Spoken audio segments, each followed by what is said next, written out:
ప్రధాని నరేంద్ర మోదీ నాయకత్వంలో పేదలు అభివృద్ధిలోకి వచ్చారని, రైతులను ప్రధాని ఆదుకున్నారని మంత్రి సత్యకుమార్ అన్నారు. రాజమండ్రిలో విలేకరులతో మాట్లాడిన మంత్రి సత్యకుమార్ ప్రధానిపై కొందరు అసత్య ప్రచారాలు చేస్తున్నారని మండిపడ్డారు. ఏపీలో ప్రజలు అవినీతి, అరాచక పాలన నుంచి రాష్ట్రాన్ని కాపాడారన్నారు. అద్భుతమైన విజయం అందించిన ప్రజలకు మంత్రి ధన్యవాదాలు తెలిపారు. వైసీపీ పాలనలో వ్యవస్థలు నాశనం చేశారని, రాష్ట్ర ఆర్థిక పరిస్థితి అగమ్యగోచరంగా ఉందని ఆవేదన వ్యక్తం చేశారు. సార్వత్రిక ఎన్నికలు జరిగిన తర్వాత భారతీయ జనతా పార్టీ మొదటిసారిగా విస్తృత స్థాయి కార్యవర్గ సమావేశాన్ని నిర్వహించడం జరిగింది. సమావేశాల్లో అనేక విషయాలు చర్చకు వచ్చాయి.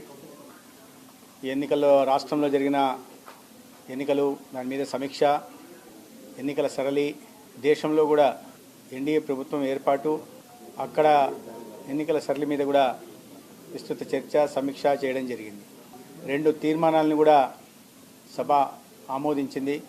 ఒకటి, ముచ్చటగా మూడోసారి ఈ దేశ ప్రధానిగా బాధ్యతలు స్వీకరించిన నరేంద్ర మోడీ గారికి అభినందనలు తెలియజేసే తీర్మానం.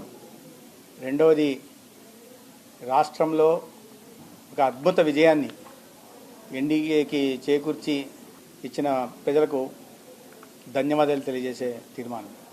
అదే సమయంలో 2014 కేవలం 44 సీట్లకు పరిమితమై, 19లో 52 సీట్లకు పరిమితమై, ఇప్పుడు ట్రిపుల్ డిజిట్ టచ్ కాకుండా 90 సీట్లకు పరిమితమైన కాంగ్రెస్ అది ఏదో గొప్ప విజయంలాగా ప్రచారం చేసుకుంటూ, అంటే 3 సార్లు ఎన్నికల్లో ఓటమి పాలైనప్పటికీ కూడా అది తమ విజయంలాగా డంకా బజాయించుకుంటూ మాట్లాడడం.